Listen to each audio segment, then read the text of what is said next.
ಎಲ್ರಿಗೂ ನಮಸ್ಕಾರ. ಎಲ್ಲರೂ ಹೇಗಿದ್ದೀರಾ? ಎಲ್ಲರೂ ರಾಯರ ಕೃಪೆಯಿಂದ ಚೆನ್ನಾಗಿದ್ದೀರಾ ಅಂತ ನಾನು ಭಾವಿಸ್ತೀನಿ.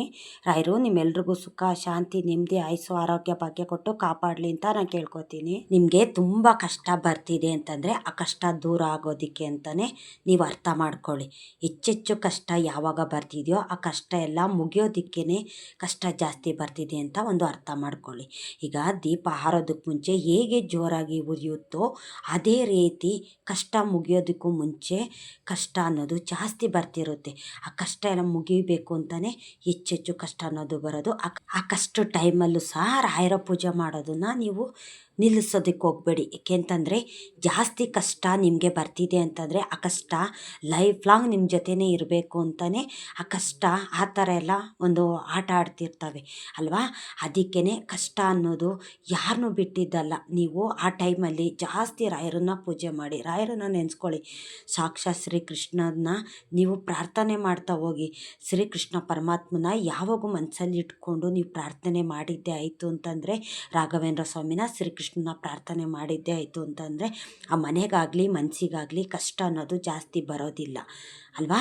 ನಮಗೆ ತುಂಬ ಕಷ್ಟ ಬರ್ತಿದೆ, ರಾಯರ ಫೋಟೋ ಇನ್ಮೇಲೆ ನಮ್ಮ ಮನೆಯಲ್ಲಿ ಇಟ್ಕೋಬಾರ್ದು, ರಾಯರ ಫೋಟೋ ತೊಗೊಂಡೋಗಿ ಎಲ್ಲಾದರೂ ಬಿಟ್ಬಿಡಬೇಕು ಅಂತ ಆ ಕಷ್ಟಗಳು ಈ ಥರ ನಿಮಗೆ ಮನುಷ್ಯರಿಗೆ ಕಷ್ಟ ಅನ್ನೋದು ಕೊಡ್ತವೆ. ಏಕೆ ಅಂತಂದರೆ ಲೈಫ್ ಲಾಂಗ್ ಜೀವನ ಪೂರ್ತಿ ಕಷ್ಟ ನಿಮ್ಮ ಜೊತೆನೇ ಇರಬೇಕು ಅಂತ ಅವು ನಿರ್ಧಾರ ಮಾಡಿಬಿಟ್ಟಿರ್ತವೆ. ಈಗ ಬೇರೆ ಜನದ್ದು ಕಣ್ದೃಷ್ಟಿ ಆಗಿರ್ಬೋದು, ಇಲ್ಲ ಒಂದು ಮಾಟ ಮಂತ್ರ ಮಾಡಿಸಿದ್ದೇ ಆಗಿರ್ಬೋದು, ಏನೇ ಒಂದು ದುಷ್ಟ ಶಕ್ತಿ ಕಾಡ್ತಿದೆ ಅಂತಂದರೆ ನಿಮಗೆ ಒಳ್ಳೇದು ಮಾಡೋದಕ್ಕೆ ದೇವ್ರುಗಳು ಇರ್ತಾರಲ್ಲ ನಿಮ್ಮ ಪಾಲಿಗೆ, ಆ ದೇವ್ರುಗಳ್ನ ನೀವು ದೂರ ಮಾಡಲಿ. ಆ ದೇವ್ರ ಫೋಟೋನ ನೀವು ಹೊರಗಡೆ ತೊಗೊಂಡೋಗಿಡ್ಲಿ. ನೀವು ದೇವ್ರ ಪೂಜೆ ಮಾಡಬಾರ್ದು. ನೀವು ದೇವ್ರ ಪೂಜೆ ಮಾಡಿದ್ರೆ ತಾನೇ ನಿಮಗೆ ಒಳ್ಳೆಯದಾಗೋದು, ಕಷ್ಟಗಳೆಲ್ಲ ದೂರ ಆಗೋದು. ಅದಕ್ಕೆ ಆ ಕಷ್ಟಗಳು ಲೈಫ್ ಲಾಂಗ್ ನಿಮ್ಮ ಜೊತೆನೇ ಇರಬೇಕು ಅಂತ ಆ ಥರ ಕಷ್ಟಗಳು ನಿಮಗೆ ಒಂದು ಹಿಂಸೆ ಅನ್ನೋದು ಕೊಡ್ತವೆ. ದೇವ್ರ ಫೋಟೋ ತೊಗೊಂಡೋಗಿ ಆಚೆ ಇಡಬೇಕು, ನಾವು ದೇವ್ರ ಪೂಜೆ ಮಾಡಬಾರ್ದು, ದೇವಸ್ಥಾನಕ್ಕೂ ಸಹ ಹೋಗ್ಬಾರ್ದು, ದೇವರನ್ನ ಮನಸ್ಸಲ್ಲಿ ಕೂಡ ನಾವು ನೆನೆಸ್ಕೋಬಾರ್ದು ಅಂತ ಆ ಕಷ್ಟಗಳು ನಮಗೆ ಯಾವ್ಯಾವ ಥರ ಕಷ್ಟನೆಲ್ಲ ಕೊಡ್ತವೆ ನೋಡಿ. ನೀವು ಅದಕ್ಕೆಲ್ಲ ಹೆದರ್ಕೊಳ್ಳೋದಕ್ಕೆ ಹೋಗಬೇಡಿ. ಕಷ್ಟ ಹೆಚ್ಚೆಚ್ಚು ಬರ್ತಿದೆ ಅಂತಂದರೆ ಆ ಕಷ್ಟ ಎಲ್ಲ ಮುಗಿಯೋದಕ್ಕೆ ಅಂತಲೇ. ನೀವು ರಾಯರು ನಂಬಿದ್ದೀರಾ, ದೇವತೆಗಳನ್ನ ನೀವು ನಂಬಿದ್ದೀರಾ ಅಂತಂದರೆ ಆ ಕಷ್ಟಗಳಿಗೂ ಸಹ ಭಯ ಆಗುತ್ತೆ. ಏಕೆ ಅಂತಂದರೆ ನನ್ನ ಆಟ ಮುಗೀತು, ಇನ್ನು ದೇವ್ರುಗಳು ಅವ್ರ ಪಾಲಿಗಿದ್ದಾರೆ, ಅವರು ದೇವ್ರನ್ನ ನಂಬಿದ್ದಾರೆ, ದೇವ್ರ ಮೊರೆ ಹೋಗಿದ್ದಾರೆ, ಅವ್ರ ಪಾಲಿಗೆ ದೇವರಿದ್ದಾರೆ. ನಮ್ಮ ಆಟ ಇಲ್ಲ, ಏನೂ ನಡೆಯೋದಿಲ್ಲ ಇವ್ರ ಮನಸ್ಸಲ್ಲಿ, ಇವ್ರ ಮನೆಯಲ್ಲಿ ನಾವು ಯಾವಾಗಲೂ ಅಷ್ಟೇ ಇರೋಕ್ಕಾಗೋದಿಲ್ಲ ಅಂತಂದ್ಬಿಟ್ಟು ಅವು ಹೆಚ್ಚೆಚ್ಚು ಕಷ್ಟ ಕೊಡ್ತವೆ. ನಮ್ಮ ಮನಸ್ಸಿನಲ್ಲೇ ಬಂದು ಇಲ್ಲ ಯಾರ ಮುಖಾಂತರನಾದರೂ ಬಂದು ನೀನು ದೇವ್ರ ಪೂಜೆ ಮಾಡಬೇಡ, ನೀನು ದೇವ್ರ ಫೋಟೋ ಎಲ್ಲ ತೊಗೊಂಡೋಗಿ ಹೊರಗಡೆ ಇಟ್ಬಿಡು ಅಂತ ಈ ಥರ ಏಳಿಸ್ತವೆ ಕಷ್ಟಗಳು. ಒಂದು ದುಷ್ಟಶಕ್ತಿ ಏನಿದೆಯೋ ಅವು ಎಲ್ಲ ಏಳಿಸ್ತಿರ್ತವೆ.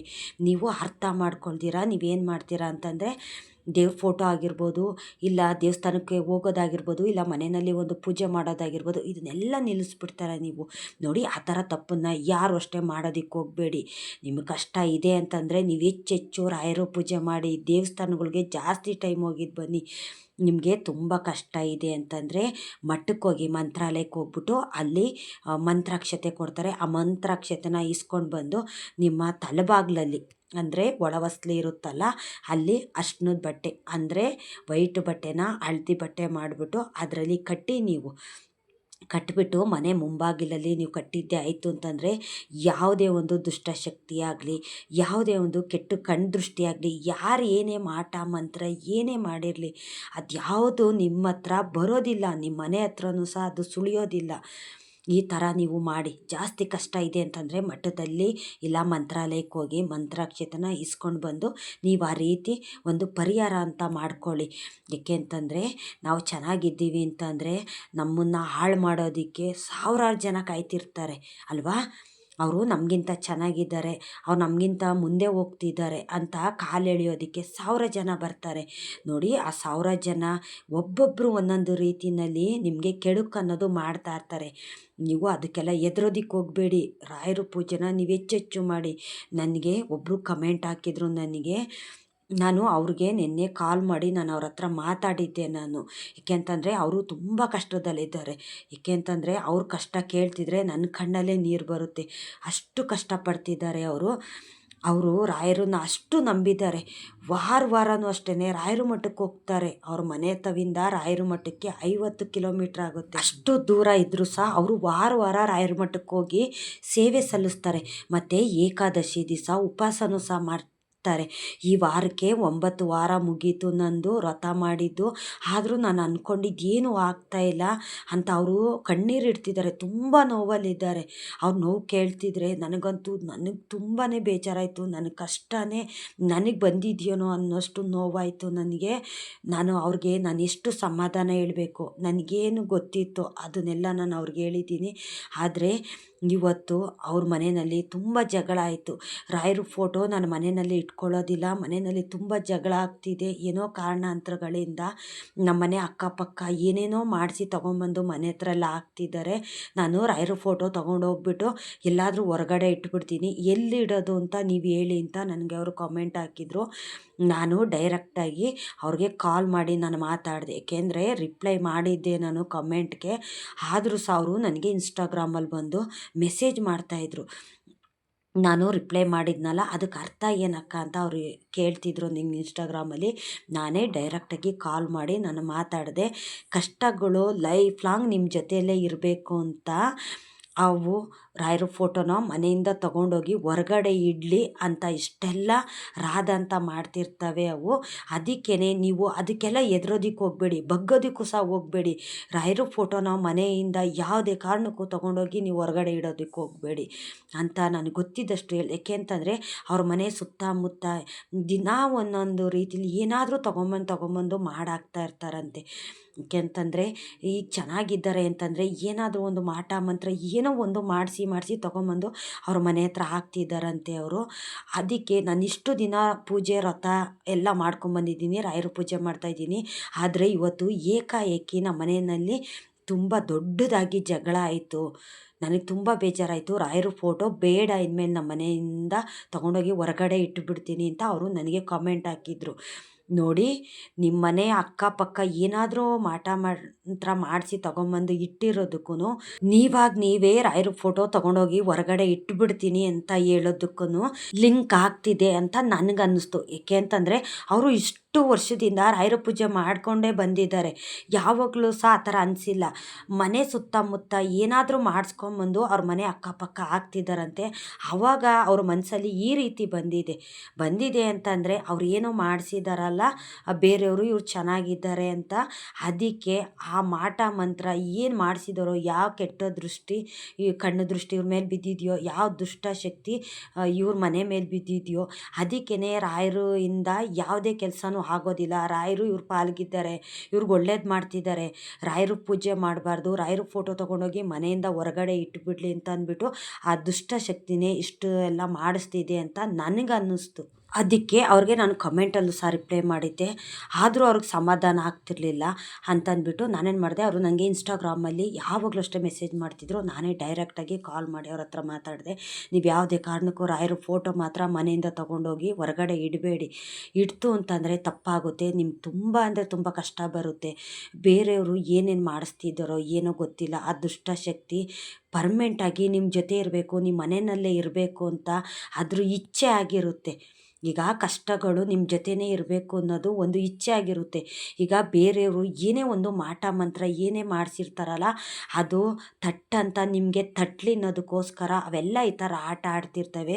ನೀವು ಯಾವುದೇ ಕಾರಣಕ್ಕೂ ರಾಯರ ಫೋಟೋದು ಮಾತ್ರ ತೊಗೊಂಡೋಗಿ ಹೊರಗಡೆ ಇಡಬೇಡಿ ಅಂತ ನಾನು ಅವ್ರಿಗೆ ಡೈರೆಕ್ಟಾಗಿ ಕಾಲೇ ಮಾಡಿ ಮಾತಾಡಿ. ಏಕೆ ಅಂತಂದರೆ ಅವರು ಇನ್ಸ್ಟಾಗ್ರಾಮ್ ಎಲ್ಲ ಜಾಸ್ತಿ ಯೂಸ್ ಮಾಡೋದಿಲ್ಲ, ಅವ್ರಿಗೆ ಬರೋದು ಇಲ್ಲ ಪಾಪ.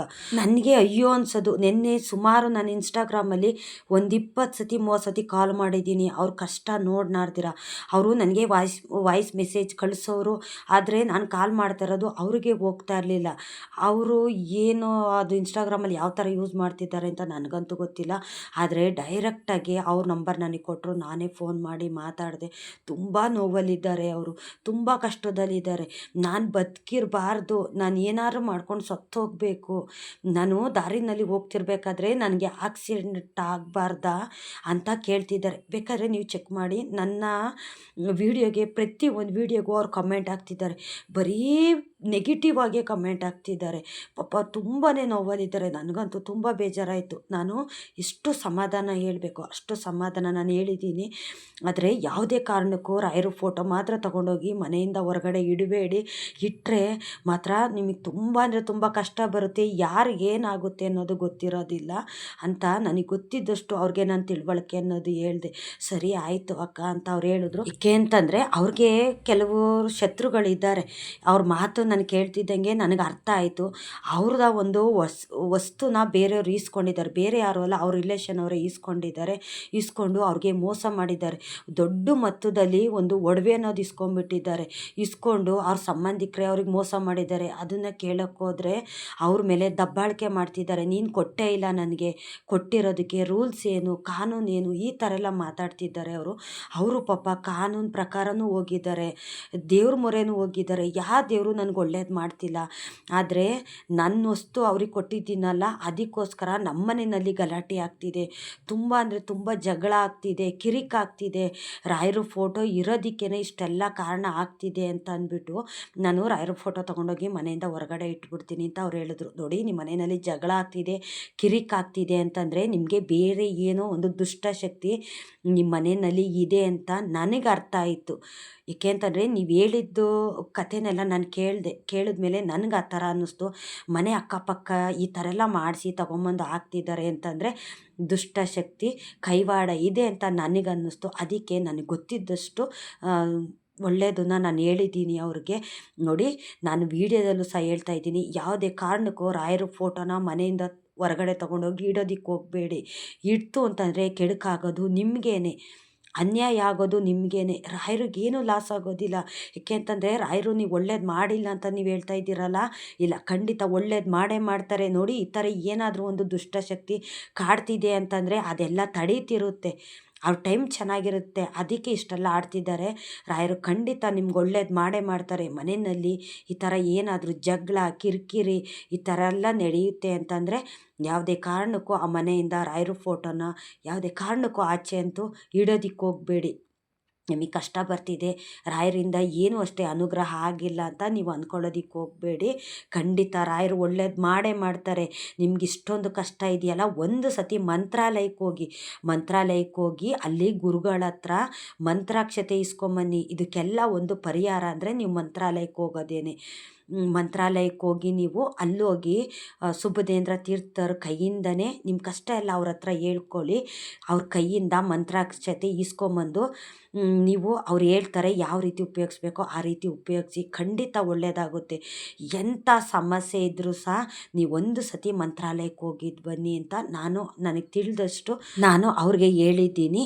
ನೋಡಿ, ಅವರೊಬ್ರಿಗೆ ಅಂತ ಅಲ್ಲ, ಎಲ್ಲರಿಗೂ ಅಷ್ಟೇ. ಮನೆಯಲ್ಲಿ ಏನಾದರೂ ಕಿರಿಕಿರಿ ಆಗ್ತಿದೆ, ಜಗಳ ಆಗ್ತಿದೆ, ಮನೆಯಲ್ಲಿ ಸಮಸ್ಯೆ ಇದೆ ಅಂತಂದರೆ ರಾಯರ ಫೋಟೋಯಿಂದ ಸಮಸ್ಯೆ ಬರೋ ಅಂಥದ್ದಲ್ಲ. ಅದೆಲ್ಲ ಕಷ್ಟಗಳು ನಿಮಗೆ ಪರೀಕ್ಷೆ ಮಾಡ್ತಿದ್ದಾವೆ ಅಂತ ನೀವು ಅರ್ಥ ಮಾಡ್ಕೊಳ್ಳಿ. ಕಷ್ಟಗಳು ಪರ್ಮನೆಂಟಾಗಿ ನಿಮ್ಮ ಹತ್ರನೇ ಇರಬೇಕು. ಲೈಫ್ ಲಾಂಗ್ ನಿಮ್ಮ ಜೀವನದಲ್ಲಿ ಅವು ಆವರಿಸ್ಬೇಕು ಅನ್ನೋದೇ ಅವು ಇಚ್ಛೆ ಆಗಿರುತ್ತೆ. ಅದಕ್ಕೆ ಇಷ್ಟೆಲ್ಲ ಕಷ್ಟ ಕೊಡ್ತವೆ. ಆ ಕಷ್ಟ ಬರೋದಕ್ಕೆ ದೇವರು ಅಡ್ಡವಾಗಿರ್ತಾರೆ. ದೇವ್ರು ಒಳ್ಳೇದು ಮಾಡ್ತಿರ್ತಾರೆ. ಕಷ್ಟ ಅನ್ನೋದು ಲೈಫ್ ಲಾಂಗ್ ಇರಬೇಕು ಅನ್ನೋದು ಅವ್ರ ಇಚ್ಛೆ ಆಗಿರುತ್ತೆ.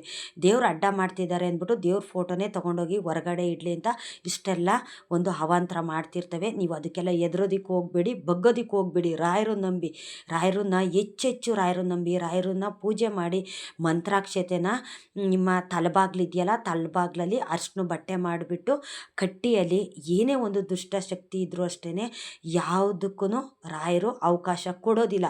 ರಾಯರು ಮಂತ್ರಾಕ್ಷತೆ, ರಾಯರು ಇದ್ದಿದ್ದಂಥ ಜಾಗದಲ್ಲಿ ಯಾವ ದುಷ್ಟಶಕ್ತಿ ಆಟನೂ ಸಹ ನಡೆಯೋದಿಲ್ಲ. ಖಂಡಿತ ರಾಯರು ಒಳ್ಳೇದು ಮಾಡೇ ಮಾಡ್ತಾರೆ. ರಾಯರು ನಂಬಿ ಕೆಟ್ಟವ್ರು ಯಾರೂ ಇಲ್ಲ.